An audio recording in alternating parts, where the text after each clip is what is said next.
Հարգելի համաքաղաքացիներ, սիրելի երևանցիներ, սիրելի գործընկերներ, նախ ներողություն եմ խնդրում, որ մի փոքր շեղվելու եմ այս հարցից։ Ես մեր համաքաղաքացիներին շնորհակալություն եմ ցանկանում հայտնել Էրեբունի Երևան միջոցառմանը ակտիվ մասնակցելու եւ մեր քաղաքը ավելի գունեղ դարձնելու համար,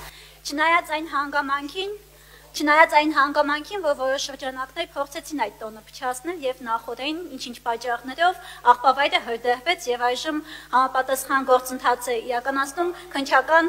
մարմինները։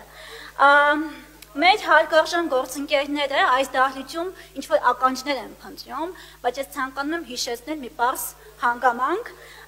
Պարոն Մանուկյան, ես ձեզ ուզում եմ հարց հնչեցնեմ եւ նաեւ այդ միտքը նորից ամրապնդեմ։ Դուք տարիներ առաջ ում օգնականն եք եղել։ Այլ Մանվել Գրիգորյանը օրեր առաջ դատարանի վճռով առաջին ատյանի 1.2 միլիարդ դրամի գույքի բռնագանձում պետք է կատարի։ Այդ մարդը Էջմիածին քաղաքում է ապրել եւ շուրջ 28 գույքի անօրինական սեփականատեր է եղել։ Դուք ի՞նչն եք եղել։ Ում ականջներն են հիմա դահլիճում։ Պարոն Հակոբյան, ազգային ժողովում դուք Հայաստան խմբակցության ղեկավարի Պարոն Օհանյանի օգնականն եք։ Պարոն Օհանյանը երկար տարիներ եղել է պաշտպանության նախարար։ Իր օրոք բազմաթիվ կոռուպցիոն հանցագործություններ են տեղի ունեցել։ Տվյալ անձը այս պահին անցնում է դատավարական գործընթացներով։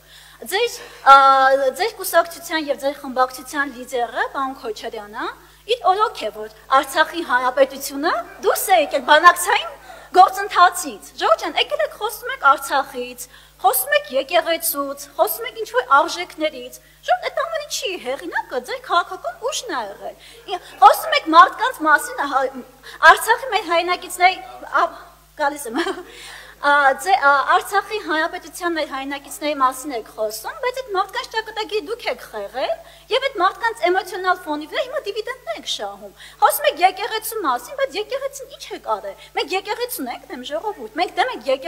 եկեղեցու այն սպասավորներին, ովքեր որ կխախտեն ցանկացած տեսակի իրենց գործառույթը։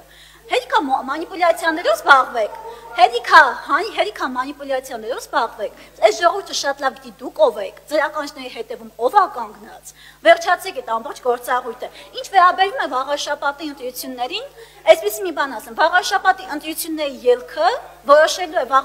վաղաշաբաթ համայնքի բնակիչներ այնտեղի քաղաքացիները, եւ ես կոչ եմ անում եւ խնդրում եմ մեր քաղաքացիներին, որպեսզի նոյեմբերի 16-ին գնալով ընտրատեղամաս ընտրեն 7-րդ համարին պարոն Մեխակյանին։ Շնորհակալ եմ։ Չմոռանաք հավանել տեսանյութը եւ բաժանորդագրվել Civic AM-ի YouTube-յան էջին։